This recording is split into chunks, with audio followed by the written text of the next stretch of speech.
Okay, so I love that you said this is me, this is what I'm all about, because starting with yourself is the number one thing you can do to make sure your messaging is aligned and authentic. So many people creating brands go out, look at what people want or need, and create a brand or a business focused on fulfilling somebody's demands. The problem with that, although you can make some money and start a business, people I come across frequently end up with a lack of joy, and this leads to a lack of sustainability in their business because it's not built around them to start with. And it's lovely creating things that others desire and that others will pay for. But if it's not in alignment with what you love to do, it will become hard work. Listen to the vibes. Welcome, everyone, to another episode of Listen to the Vibes. And I'm very privileged to have Miss Joanna Ingram here with me, all the way from the UK. And, hey, Kyle. How are you? I'm really good today. Really good, thank you. Okay, so I see here you are a brand messaging activator. Indeed. That's what you wrote down. So you explain that to me. Yeah, so I am an ex-advertising agency director turned brand messaging strategist or activator and business coach. In the pandemic, I finally realized that being in corporate wasn't something I wanted to continue any longer. And the universe agreed, because I got laid off right at the beginning, as so many in advertising and many other industries did. And instead of feeling like this was the worst thing that had ever happened to me, I saw it as an immense opportunity to do something a lot more heartfelt and driven by the desire to really make a difference in the world and change lives.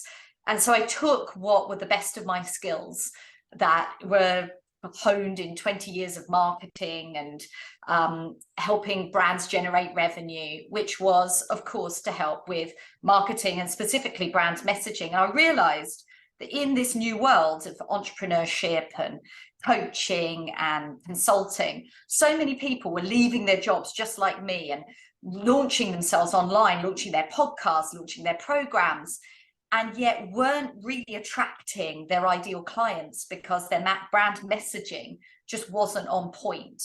And the struggle with creating a business in that first 2 years then turns to struggle again when they want to level up and bring in new brand messaging. And I saw this playing out over and over and realized that actually when you've got great brand messaging that is truly aligned to who you are and what you want to express in the world, you're able to remove that struggle and start connecting to those clients, to truly resonating. And I did that for myself. I started doing that for some of my first clients. And I realized that this was a niche that just lit me up. So I've been doing that work since then and helping essentially entrepreneurs to find themselves in their message and to bring in those clients that are attracted by their message, and to also feel really comfortable with repelling those people in their audience that just aren't right for them and aren't made for them. Isn't it amazing how this pandemic gave us all a bunch of lemons, but yet people have turned it into lemonade? It's just... Yeah. So many people's lives not only changed because we were locked in, but it gave them new ideas, just like you had, to start a new business. Or, you know, for me, being stuck here at the house, I mean, I just went through a major surgery and I was stuck at home anyway. And I turned that into, you know what, I'm going to do something else with my life, because I had to retire. I medically can't work anymore, but I didn't want to be a vegetable. And I saw there was a need to bring some kind of positivity to people, to bring some kind of hope to them, to let them know, hey, you know, you can do something with your life even when you think that there's no value there. And I've brought people like you on to help change that. Now I want to get that message out there, So what do I need to do different from what I'm doing now? Well, there are so many things that we can all do for our brand messaging, but it all starts with true expression of your authenticity. There's nothing more powerful than alignment. And this is something that I've learned by my work in pranic healing, which is an energy modality that I'm certified in. And I started to lean more and more into these different modalities where we can energetically align with our purpose and with others too. And it's not about going super woo-woo here. It's something that everyone can understand, which is simply when you are truly full of confidence about who you are and what value you have to give in the world, your energy and your vibration elevates. And people can connect with that. It's true if you're feeling really low, you know, you just attract more of the same. Yeah. And when you're feeling really powerful in yourself, other people just want to hear more. It's like you're super charismatic suddenly. It's like the stories you tell, everybody wants to hear. And when you know, share your light, others feel inspired. And I think tapping into that energy, as you are clearly doing on your podcast, is the very first step. Others need to hear our stories. They need to understand what it is that we reflect back on their stories and their lives, so they can get solutions to the problems that they're currently experiencing. When you pair your own authenticity and alignment with a really clear understanding and knowledge of what your ideal client is struggling with and what their desires are, and you put that together in messaging that's truly yours, it creates a remarkable resonance. And I'm sure people listening right now are going, yeah, I mean, I completely resonate with Kyle. That's why I listen in, and that's why I show up, because I know what's going to come through is going to be a trusted source of guidance for me. And there'll be others that are listening to me right now and going, yeah, you know, she's not my favorite guest. And there's others going, I need to hear what she's going to say next. And that's the reality about how we show up in the world. People are going to know who we are if we share authentically in our messaging. And it's really easy to go the other way. It might sound obvious. Of course, we're authentic, but we're bombarded with so many messages of other people in the media that when we want to make our mark, we're so lacking in courage to be ourselves, so scared of other people's judgment, imposter syndrome, that sometimes we just default to kind of cookie cuttering what somebody else has said. And that can ease our fears, but it won't help us grow longer term. It might get us started, but it isn't going to create the business that you may have in your vortex, in your desires, because really that's meant for you. And you have to express you in order to make that real. Yeah, I try to stay away from topics, like I said, politics and things like that. But I do have my own beliefs. I'm a Christian, and I you know, being a grandfather, I try to, you know, watch my language and you know what I'm saying. And I'm true to that, but then I try not to push too much of my beliefs out to the audience, simply because I'm trying to appeal to everyone. Am I doing the right thing, or should I? Because I'm not sure. I hear different advice, but I want to be me. I don't want to be someone I'm not. Yeah, and that's such a great question, Carl. I mean, ultimately, when you are you, the best of you, that's when you'll resonate the most effectively with people you're meant to, well, to attract, to work with, to influence. And I think it's easy to get confused between messaging that simply expresses some fact about us versus something that really is us. For example, your faith. You're a man of faith, and that's very, very important to you, but it colors how you see the world. The filter through which you see the world is the only way that you can truly, authentically express yourself. But there is a difference between expecting others to mirror your exact way of following your faith, and showing others that you have very strong universal beliefs, that no matter what they believe with regard to their faith are ones that they can universally understand and be inspired by. So that said, there are those that wish to push their faith beliefs more strongly. I've worked with many Christian faith coaches, and they work in such a powerful way with others that follow exactly the same faith, and the same for other religions too. And it's not so much a matter of what is your religion, but about what is your message about the things that you believe in and the things that you follow. I have a religion, but my faith talk is a lot more about what I believe spiritually, which I believe is universal from what I understand about the main religions in this world.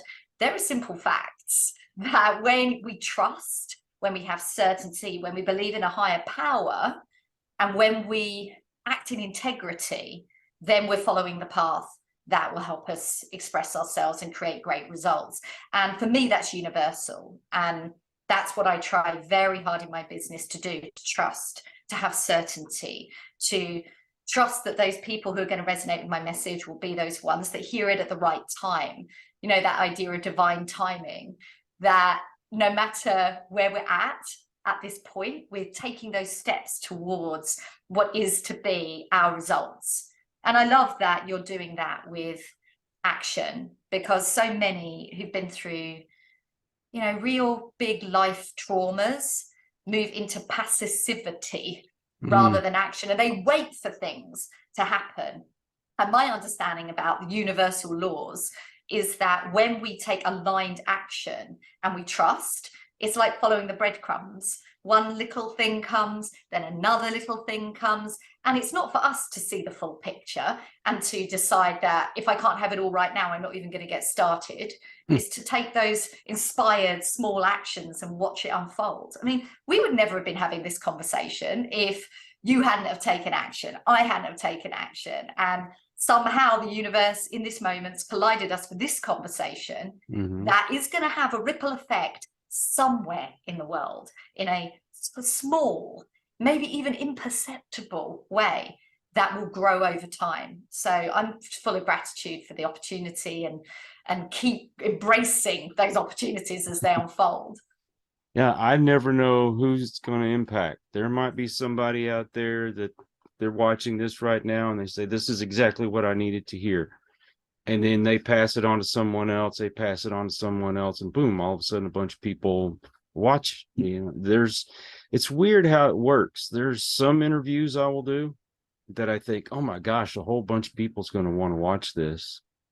Well, hardly anybody. And then there'll be some that I'm like, oh, I don't know if anybody's going to want to watch this. And boom, all of a sudden a bunch of people watch it.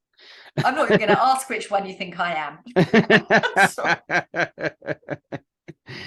And something else, you know, what I was talking about, I don't compromise my beliefs, but if I have a guest on who they have totally opposite views from what I have, I can find a common ground where we can have a good conversation.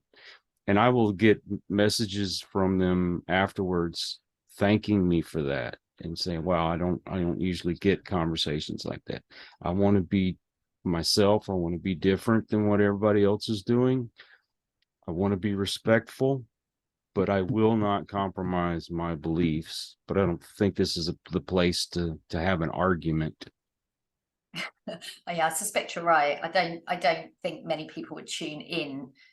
Well, actually, no, I'm completely thinking now that my husband loves this news show. It's one of those talk news shows, and they are so argumentative on that show. I can't even sit in the car when he's tuning into that. We have to put on some music station, because I find that I get so tense listening to people having those sorts of debates. But it's a very popular radio station, and I imagine that a lot of people really enjoy, as my husband does, that kind of confrontation. But I'm pleased to be in a space where it's a lot more go with the flow kind of energy. because I think we have to be a little aware of what we're like energetically. And if you're a little bit empathetic and you're, you know, a bit more sensitive, when you get into environments that are very full on like that, it can really deplete you, and it can stop you from doing the work in this world that you're really meant for. So I really embrace this sort of softer places where we can make our points, but with love and with cooperation, and in a sort of higher faith that it's meant so people can hear it for a reason. And I give people the option. You choose to listen to this if you want to. If I disagree with something, I might politely say, you know, hey, I think this way, but I don't feel like we should have those big debates on these particular shows. Now, I have had a couple in the past that I specifically stated at the beginning, you know, this might have something a little controversial to it. We're having a discussion, that kind of thing, but I don't do it very often. I don't know. I do tend to believe that it's important to have those kind of discussions from time to time, but not be like the main focus. But once I've kind of, I don't know, gotten on that path of this is me, this is what I'm all about, what would be my next step? Okay, so I love that you said this is me, this is what I'm all about, because starting with yourself is the number one thing you can do to make sure your messaging is aligned and authentic. So many people creating brands go out, look at what people want or need, and create a brand or a business focused on fulfilling somebody's demands. The problem with that, although you can make some money and start a business, people I come across frequently end up with a lack of joy, and this leads to a lack of sustainability in their business because it's not built around them to start with. And it's lovely creating things that others desire and that others will pay for, but if it's not in alignment with what you love to do, it will become hard work. It'll be something you resent, something you feel obligated to do. You won't be lit up when you work with your clients. And for me, that's something that I did immediately when I first started my business. I was very focused on productivity and accountability because I was in that energy coming out of corporate. That was like, oh, well, this is the way it's got to be. And although I was starting to make money and working with beautiful humans, their desires and what they really needed to achieve wasn't really what lit me up the most. So I was starting to bend myself to fit in with what they needed. And although they were getting some results, it wasn't long before I was burned out and stressed out by the whole thing. And that was where I realized that coming back to who you are is the number one thing you can do to start your brand messaging in alignment. You asked what the next thing is, Kyle, and that is about them. And understanding what your ideal, or I like to call them soul clients, really desire and what their struggles really are in the context of how you help is going to be the way that allows your messaging to cut through, for them to really understand that working with you in whatever capacity your business is. And I work with coaches and experts, but the same is true for service providers or shops, product providers, and so on. If you truly understand what their problem is and what they desire, what outcome and results they want, and you're able to position your business, your service that shows the bridge between the two, that's going to really motivate someone to take the next step. Whatever the call to action is that you produce, whether that's jump on a call with me or click this button to learn more or listen to my podcast, that's going to be something they're much more likely to do when they start to understand what's in it for them and how you're going to fix the problem. And here's the thing, you know, growing up, in the back of my mind, I was always thinking there's nobody else in the world like me. Everybody else is living normal lives. I'm just the outcast. These things don't happen to other people. And I feel like a lot of people think the same way, which is why I'm transparent on my show. I've told about all the terrible things that have happened to me during my lifetime. And I don't do it for sympathy. as I told you before we started the show, this is all about, there's somebody out there that's gone through something just like me or similar to me, and to know that there's hope. If I can have hope and I can keep moving on, I feel it's necessary to let others know this can happen for you as well. So I feel that, okay, that must be part of my second step, is that people out there who've gone through so much feel like there's nothing left to live for. Here's your hope. Okay, so we've gotten to that step. Where do I go from there? I mean, that's really, really powerful. And I think it's very important to recognize tone in how you share, because if you're truly looking to help people from an elevated position, you're going to be sharing from having scars rather than wounds. And I think it's amazing, anybody and everybody that shares from a place of wounding and they're able to show that there is light at the end of the tunnel. But it's very important that if you want to do this for your business, if you want to truly help people elevate, you do it when you have scars, not when you have open wounds.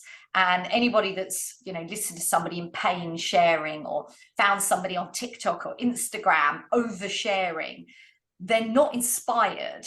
They're actually quite uncomfortable. They feel the low vibration energy.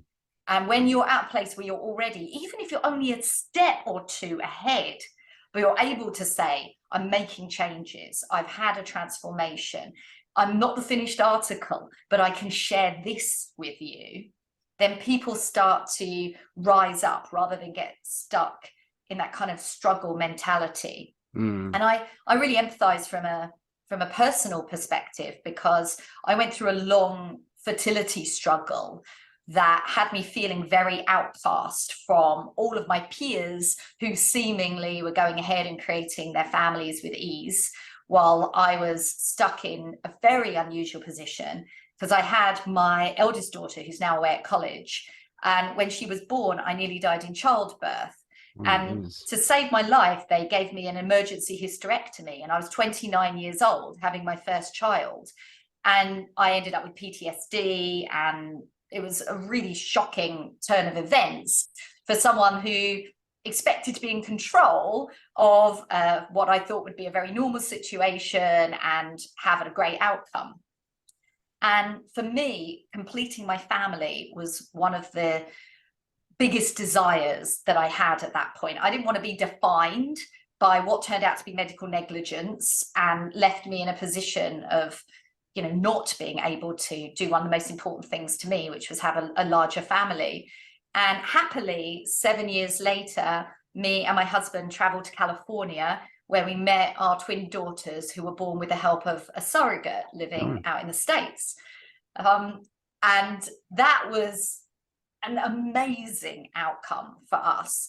But honestly, Kyle, I had no knowledge, no resources, no experience that would have positioned me as someone that could have had daughters born in such an unusual way, 11,000 miles from where I live. It was an incredible turn of events over a number of years. It didn't happen fast. That has now created my twins, who are now 11 years old, sitting downstairs playing Roblox or whatever on their screens, and really that part of my struggle is long over. And I love the fact that although somebody may not share the exact challenge that I went through, the simple story of being able to create what you want, no matter how difficult it was, no matter how long it took, and having that trust and taking the action and finding answers when I didn't know them, is something that I took into building my business. When I lost my job in 2020, one of the first things I said to myself was, you've done difficult things before. It's like, it might not seem obvious how the path will unfold, but just keep taking a step forward one at a time, trusting, meeting new people, being open to synchronicities. And, thank God so far, that's just the way it's kept going. And I'm sure that will be the way it will continue. And that's part of what I teach to, my clients and my students. which is that, yeah, we don't have what we want in our hand today, but the actions that we're taking is creating what we want over time with trust and ideally with ease and flow, not making it so hard for ourselves.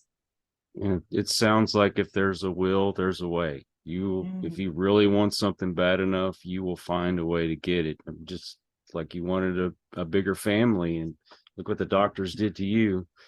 There's an alternative, and you chose that, and now you got two girls that you said they're 11. Yeah, my twin girls are 11. They're downstairs playing video games. I'm sure the joy of your life. And exactly. And you're a grandfather. That's amazing. How old's your granddaughter or son? I've got 3 grandsons. Wow. The youngest one will be 3 in January. The middle one just turned 8, and the oldest one just turned 12. Wow, that's really something. And yeah, Papa's got to find some way of earning extra money because Christmas is coming. Yeah, they're a different generation, this lot, or at least my guys are. I don't remember my generation being quite as deliberate about what they want, but they're certainly going to be a generation of achievement, that's for sure. The 8-year-old, he's the only one that has stated exactly what he wanted, and he wants a karaoke machine. So Papa's finding him a karaoke machine. Maybe you can turn him into a podcaster as well. He does TikTok videos. Yeah. He's autistic, but he's very high functioning, and he gets his mind set on something. He goes and he does it. So he does these little TikTok videos and has 10,000 some odd followers doing that. Whoa. 8 years old, and he does this. And then he decided that he wanted to make money. And he came up with this idea of making these things he calls freshies. I don't know if you ever heard of it, but these little beads that have this scent put into them, and the beads are put into whatever little mold and shapes. They bake them in the oven, and in fact, I have one he made me right here. Just wow, that looks very professional, and it smells so good. And his other grandparents, they go to like the flea markets on the weekend and set up a table, and they sell decorated cups and things. And he's got his own little table sitting there and got his own little brand. I guess I can show you this. So he had these, I don't know, probably can't see it very well, but I can. Andrew's Freshies. Oh my gosh, look at his face. So cute. And he's sat out there, and the first weekend he not only made the money back on all the materials, but was already making a profit. So then the next weekend he went to do it, it was nothing but profit. And he's making decorated pins, and was saving up money to buy a puppy to mate with his other puppy, because he was going to sell puppies too. And I'm like, what are you going to do with all that money? So he wants to buy a new computer, and he wants to buy a house. He is a proper little entrepreneur. I'm very impressed. Watch this space. What's that going to be like in 10 years or 20 years? Wow. I know. I said he's going to be the next Elon Musk, I guess. But if you have a determination, I mean, look, 8 years old, and he's out there doing this stuff. And yeah, I mean, yeah, his mom and dad have to help him, but for the most part, they say he sits there and does all the selling himself. Yeah, but you know what I see there? I see this amazing courage and confidence to just be himself, to not worry what other people think while he's sitting there at his little table with his goods. He's not sitting there saying, my stuff's not good enough, no one's going to want to buy, which is something as adults, so frequently I work with entrepreneurs who have this mindset, which is like, well, who's going to buy from me? Like, am I really good enough? And you get that comparisonitis where you're looking around, you're like, well, they've done it longer than me, they're better than me. Who am I? Who am I to do this?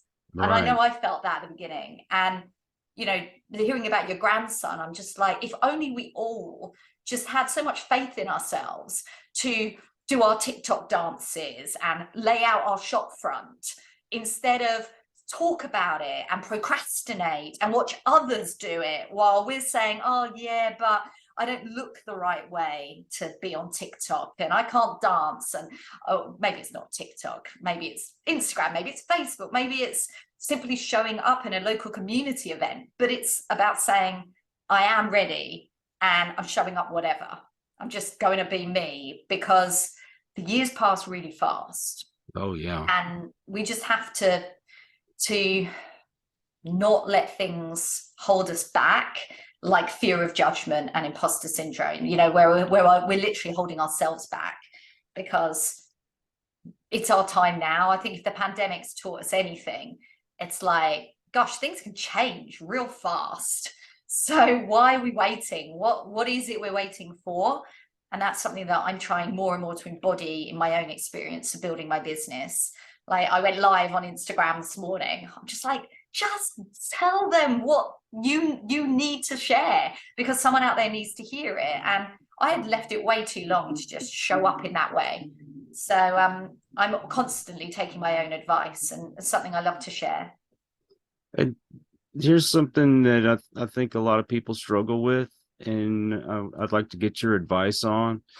I have this problem. My father, he had the same problem.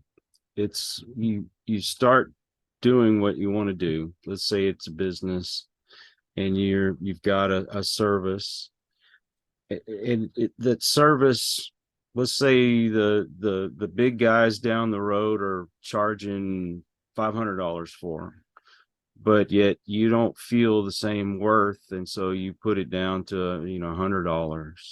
You sell yourself short. I do that to myself all the time with, I do some editing work or my artwork.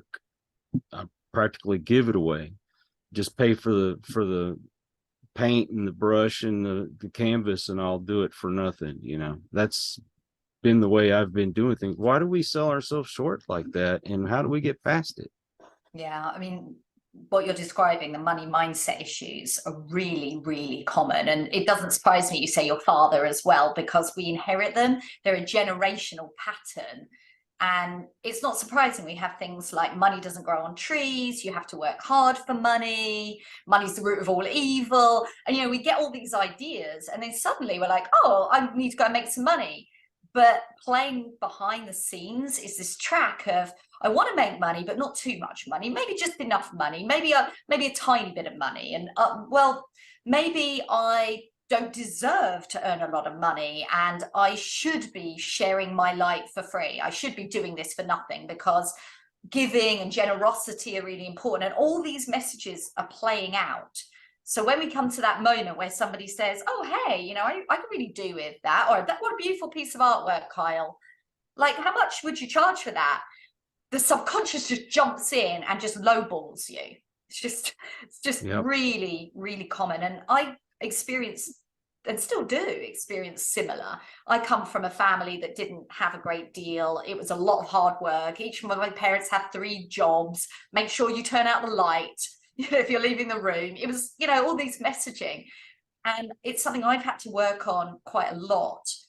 And I'll tell you one way that I have unlocked that for myself. And I'm not telling you that this is the only way, the right way, but it's worked for me. And it's to differentiate yourself in some way that you feel there's a lot of value there. So, for example, when I first started coaching, I was just selling sessions, buy 2 sessions, buy 6 sessions. And then I saw that some of my clients were not getting the results because they were getting stuck between sessions. And I was like, well, what could solve this problem for them? Because when they come back to me next session and they haven't done the work between, we have to go back. And they're not moving on as fast as I would love them to. And I know that they would want to. So how about I create a service in between where they can reach me on a messenger, or they can email me, and we can be in communication between sessions. I was like, what value is that? And I realized that it's a massive value to them because they're not feeling alone. They're feeling fully supported. They're able to get the results faster. And it's also something that made me feel that I could charge more for my services. I didn't want to put my rates up, but when I introduced this, I was like, actually, I feel really good about putting my rates up because I'm going to be working with them throughout the week. And that's really, really valuable. So find something that creates value for your clients, that helps them get their results either faster or more easily. And then integrate that into the fact that that means that your rates can now go up. Now, I know it's not always as simple when you think about it in the form of artwork, but it really helps to understand what joy that brings to somebody and the hours of love that you have put in and the energy that's gone into that piece of art. And sometimes having a lot of respect for that piece of art, for that relationship in the creation, allows people to understand this value in a different way, because you're not selling, I don't know what your art is, Carl. Is it paintings or sculpture? I do painting. So it's not a piece of canvas and some acrylics or some watercolors that cost $10 or $50 or whatever. That isn't it. Its value is in its interpretation, in what it creates for someone. And I think that when you tell a story, and this is true for brand messaging, it's true for coaching, it's true for art, when you tell a story of the art, people are not buying even the artwork, they're buying the vision that the story creates. And we all see that in brands where you're just buying a thing, like, let me pick a brand. It doesn't really matter what brand, but like, let's pick Tesla, something that a lot of people understand. When you buy a Tesla, you are buying its engineering, sure, and you're buying the what it does for the environment and all the other things.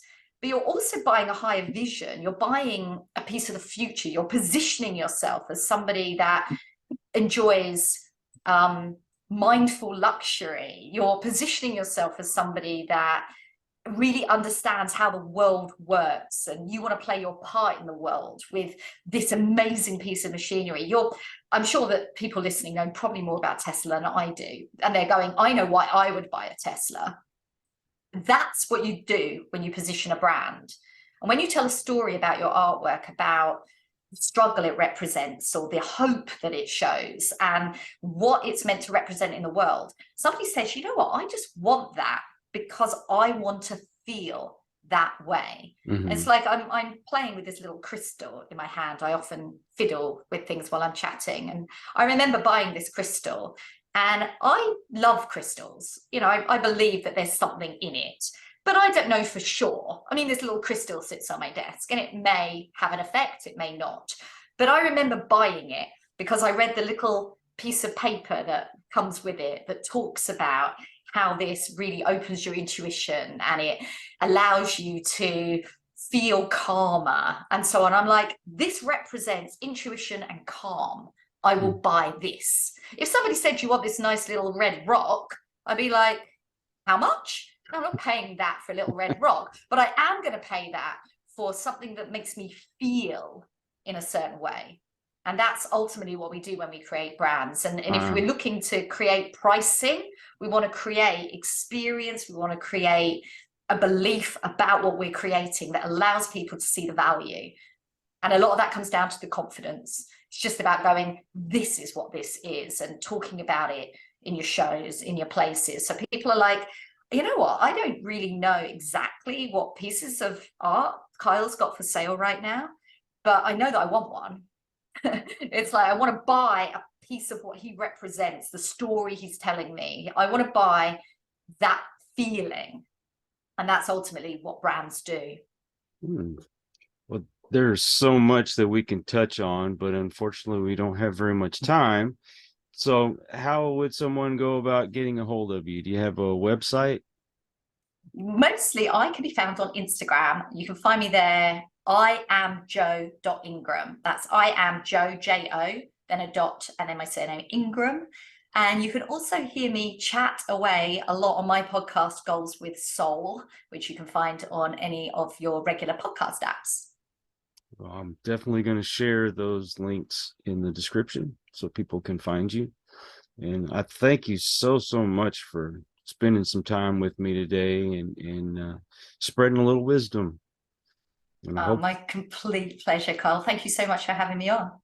and I hope someone out there, if you feel like you need to go in this direction, reach out to Joanna and get her advice and let's see what we can do. Yeah, actually, Carl, you made me think, actually. I'd love to offer your listeners, if anybody is in the coaching space, to reach out and take a free messaging assessment. I've got a little form that they can fill in. It's completely free. It's specifically for coaches. So if that's you, just reach out on Instagram and I'll share the link. Well, I appreciate that. And I appreciate all of you out there. If you are new to the channel, you just happened by, I thank you for that. And I hope you will come back. Please hit that subscribe button. And for my regulars, I appreciate y'all because it's because of you that I get to do this. So until the next one, everyone, please take care. Be kind to one another. God bless and peace. We hope you enjoyed this episode of Listen to the Vibes. You can catch us on Buzzsprout or wherever you listen to your favourite podcasts. And on YouTube. Follow us on Facebook at The Vibes Broadcast Network